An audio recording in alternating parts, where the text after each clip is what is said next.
আমি ডক্টর নুসরাত জাহান দৃষ্টি কাজ করছি ক্লিনিক্যাল সোশ্যাল ওয়ার্কার এবং সেক্সুয়াল হেলথ এডুকেটর হিসেবে আমার verified YouTube channel sex edu with doctor দৃষ্টির সাথে। প্রায়ই অনেকে আমাকে প্রশ্ন করে থাকেন, যৌন স্বাস্থ্য শিক্ষামূলক বেশ কিছু প্রশ্ন তাদের মধ্যে থেকে থাকে। অনেকে দেখা যায় যে আমার ভেরিফাইড ইউটিউব চ্যানেলে যৌন স্বাস্থ্য সম্পর্কিত বেশ কিছু প্রশ্ন করে থাকেন এবং অনেকে সরাসরি তাদের দাম্পত্য জীবনে যৌন স্বাস্থ্য বিষয়ক বেশ কিছু পরামর্শ আমার কাছে চেয়ে থাকেন। আমি মূলত চেষ্টা করি তাদের এই প্রশ্নের আলোকে বিভিন্ন ধরনের ভিডিও বার্তা, ছোট ছোট ভিডিও বার্তা তৈরি করে তাদেরকে সহজভাবে কিছু বার্তা দেওয়ার চেষ্টা করি বা তাদের প্রশ্নের কিছু উত্তর দেওয়ার চেষ্টা করি। আশা করি আমার এই ভিডিও বার্তাগুলো আপনাদের দাম্পত্য জীবনকে আরও সহজ করে তুলবে, আরও স্বাস্থ্যকর এবং নিরাপদ করে তুলবে। চলুন তাহলে আজকে যে বিষয়টা নিয়ে কথা বলছিলাম, যে গর্ভাবস্থায় সহবাস নিরাপদ নাকি ঝুঁকিপূর্ণ। অনেকেই এই বিষয় নিয়ে প্রশ্ন করে থাকেন এবং অনেকেই কিন্তু বিশেষ করে দাম্পত্য জীবনে যারা হয়তোবা নবদম্পতি রয়েছেন, যারা গর্ভাবস্থার মধ্যে যাচ্ছেন কিংবা যারা মাতা পিতা হতে যাচ্ছেন, তাদের মধ্যে কিন্তু এই প্রশ্নটি অনেক সময় থাকে এবং অনেকে এই প্রশ্নটা কাকে করবেন বা আদৌ করবেন কিনা এরকম একটা দ্বিধাদ্বন্দ্বে ভুগে থাকেন। অনেকে মনে করে থাকেন যে এমন প্রশ্ন যদি কাউকে করা হয় কিংবা তিনি যে চিকিৎসকের পরামর্শে আছেন তাকেও যদি এমন প্রশ্ন করা হয়ে থাকে তাহলে তিনি সেই বিষয়টা কিভাবে নিয়ে থাকবেন, এরকম একটা দ্বিধাদ্বন্দ্বে অনেকেই ভুগে থাকেন। তাই আজকের ভিডিওটি মূলত গর্ভাবস্থায় সহবাস করা যাবে কিনা বা সহবাস যদি করা যায় তাহলে সেটার ক্ষেত্রে নিয়মগুলো কি হতে পারে কিংবা গর্ভাবস্থায় সহবাস কি আসলেই ঝুঁকিপূর্ণ কিনা এই বিষয়টা নিয়ে মূলত কথা বলবো। বহির্বিশ্বে গবেষণায় দেখা গেছে যে গর্ভাবস্থায় সহবাসের ক্ষেত্রে প্রায় শতকরা 30% দম্পতির ক্ষেত্রে দেখা গেছে যে তারা গর্ভাবস্থায় দাম্পত্য জীবনে সহবাসে অভ্যস্ত, অর্থাৎ তারা অ্যাক্টিভলি সেক্সুয়ালি ইন্টারকোর্স করে থাকেন এবং প্রেগন্যান্সি টাইমে। অর্থাৎ দেখা যাচ্ছে যে প্রায় শতকরা 30% দম্পতি তাদের গর্ভাবস্থায় জীবনে তারা সহবাসে লিপ্ত হয়ে থাকেন। আবার একইভাবে দেখা যায় যে আমরা বহির্বিশ্বের আরেকটি গবেষণায় দেখেছি যে শতকরা প্রায় 40% নারী তাদের গর্ভাবস্থায় তাদের চিকিৎসক কিংবা তারা যাদের সাথে কথা বলতে স্বাচ্ছন্দ্য বোধ করে থাকেন তাদেরকে তারা তাদের এই গর্ভাবস্থায় কীভাবে সহবাস করবেন বা সহবাসের বিষয়গুলো নিয়ে আলোচনা করে থাকেন বা বিভিন্ন ধরনের প্রশ্ন করে থাকেন। অর্থাৎ এই বিষয়গুলো নিয়ে অনেকের মধ্যে কিন্তু বেশ কিছু দ্বিধাদ্বন্দ্ব থাকে। গর্ভাবস্থায় সহবাস আসলে কি ঝুঁকিপূর্ণ? না, গর্ভাবস্থায় সহবাস কিন্তু খুবই স্বাভাবিক একটি প্রক্রিয়া, কিন্তু এই ক্ষেত্রে বেশ কিছু নিয়মকানুন মেনে চলতে হয়। তাই তো অনেক সময় দেখা যাচ্ছে, বিশেষ করে ইউএসএতে একটা গবেষণা করা হয়েছে 2017 সালে এবং সেখানে দেখা গেছে যে 1/3 মানুষ, সেই গবেষণার মাধ্যমে দেখা যায় যে 1/3 মানুষ তারা বিশ্বাস করেন যে গর্ভাবস্থায় যদি সহবাস করা হয়ে থাকে সেই ক্ষেত্রে তাদের সন্তানের সমস্যা হতে পারে বা সন্তানের ঝুঁকি হতে পারে এবং সেই কারণে তারা কিন্তু গর্ভাবস্থায় সহবাস করা থেকে বিরত থাকেন। এবং পাশাপাশি দেখা যাচ্ছে যে অনেক সময় বিশেষ করে গর্ভাবস্থায় এই যে সহবাসটা হচ্ছে, গর্ভাবস্থার পুরো সময়টাকে যদি আমরা 3 ভাগে ভাগ করে থাকি, প্রথম ট্রাইমাস্টার যেটা কিনা আমরা বলে থাকছি ফার্স্ট ট্রাইমাস্টার, সেকেন্ড ট্রাইমাস্টার এবং থার্ড, অর্থাৎ প্রথম 3 মাস, মধ্যবর্তী 3 মাস এবং শেষ 3 মাস।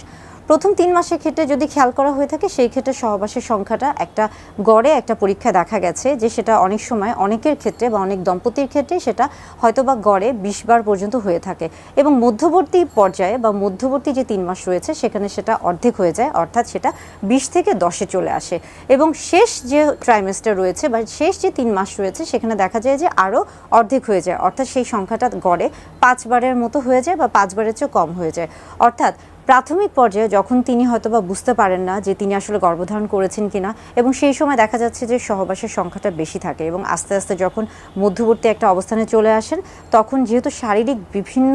প্রক্রিয়ার একটা পরিবর্তন চলে আসে ভিতর থেকে এবং বাহির থেকে, একটা বিভিন্ন ধরনের পরিবর্তন আসে নারীর মধ্যে,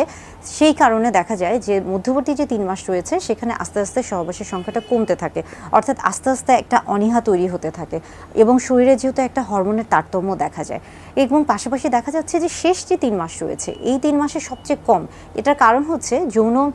যৌনক্রিয়ার প্রতি আগ্রহ বা সহবাসের প্রতি আগ্রহটা আস্তে আস্তে একদমই নাই হয়ে যায় বা একদমই কম হয়ে যায়। এটা কারণ মূলত দেখা যায় যে এই শেষ 3 মাসে কিন্তু বাচ্চার যে গঠন, দৈহিক গঠনটা খুব দ্রুত বৃদ্ধি পেতে থাকে এবং এই ক্ষেত্রে কিন্তু মায়ের শরীরের ভিতরেও একটা শারীরবৃত্ত একটা প্রক্রিয়া বা একটা পরিবর্তন দেখা যায় এবং আস্তে আস্তে দেখা যাচ্ছে যে তার মধ্যে একটা অনীহা আসে, অনেক সময় বমি বমি ভাবটা অনেক বেশি বাড়তে থাকে এবং শারীরিক বিভিন্ন নানাবিধ সমস্যা দেখা দিতে পারে, যার কারণে সহবাসের সংখ্যাটা গড়ে কমে যায়। অর্থাৎ আমরা বলছি যে গর্ভাবস্থায় যে সময়কাল রয়েছে প্রথম 3 মাস, মধ্যবর্তী 3 মাস এবং শেষ 3 মাস, এই প্রত্যেকটি প্রথম থেকে শুরু করে শেষ পর্যন্ত যত দিন আগাতে থাকবে বা বাড়তে থাকবে, সহবাসের প্রতি আগ্রহ বা অনীহাটা তত বেশি বাড়তে থাকবে। এবং আরেকটা গবেষণায় দেখা গেছে, এই সবগুলো গবেষণা কিন্তু বহির্বিশ্বে করা হয়েছে, এবং সেই গবেষণা দেখা যায় যে গর্ভাবস্থায় দম্পতিদের ক্ষেত্রে, বিশেষ করে বেশ কিছু দম্পতির ক্ষেত্রে দেখা গেছে যে তাদের মধ্যে শতকরা 50% দম্পতি তারা হচ্ছে গর্ভাবস্থায় সক্রিয়ভাবে সহবাসে সক্রিয় থাকছেন বা হচ্ছে সহবাসে সক্রিয় ভূমিকা পালন করছেন। এখনও অনেক জায়গায় কিন্তু বেশ কিছু ভ্রান্ত ধারণা রয়েছে গর্ভাবস্থায় সহবাসের ক্ষেত্রে, এবং সেই কারণে কিন্তু গর্ভাবস্থায় অনেক ক্ষেত্রেই সহবাসকে নিরুৎসাহিত করা হয়। এটা বেশ কিছু কারণ রয়েছে, কারণ দেখা যাচ্ছে যে গর্ভাবস্থায় স্বাভাবিকভাবে যে নিয়মগুলো মেনে চলার কথা ছিল, হয়তো বা অনেকে সেই নিয়মগুলো মেনে চলেন না, এবং যার কারণে দেখা যায় তিনি এমনিতেই স্বাস্থ্য ঝুঁকিতে থাকেন। এবং এছাড়া দেখা যাচ্ছে যে অনেক ক্ষেত্রে, বিশেষ করে বহির্বিশ্বে আরেকটা গবেষণা হয়েছে, এবং সেই গবেষণা দেখা গেছে যে 1/3 দম্পতি তারা শেষ যে 3 মাস রয়েছে, গর্ভাবস্থার শেষ যে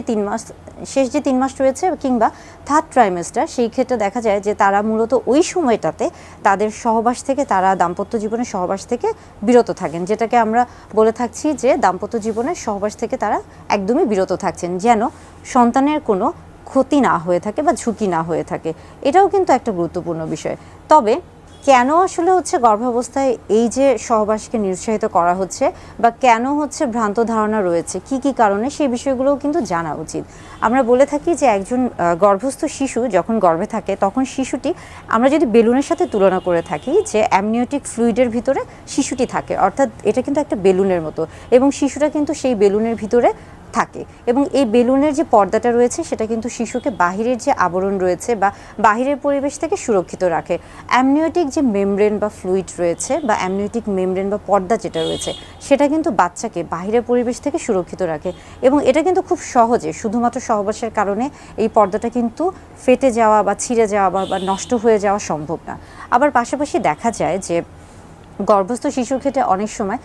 শিশু যেহেতু হচ্ছে জরায়ুর ভিতরে থাকছে, এবং সেখানে যে সার্ভিক্স রয়েছে সেটার মুখটা কিন্তু গর্ভাবস্থায় বন্ধ থাকে, এবং যখন একজন মা বা যখন একজন বাচ্চা প্রসবের দিকে যেতে থাকছেন বা বাচ্চা ভূমিষ্ঠ হতে যাচ্ছে, তখন কিন্তু আস্তে আস্তে এই সার্ভিক্সের মুখটা খুলতে থাকে। তো যেহেতু সার্ভিক্সের মুখটা আসলে বন্ধ থাকে, সেই ক্ষেত্রে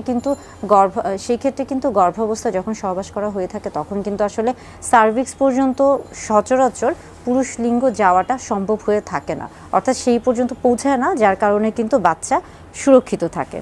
এবার আসি আরেকটা বিষয় নিয়ে, যে গর্ভাবস্থায় দেখা যাচ্ছে যে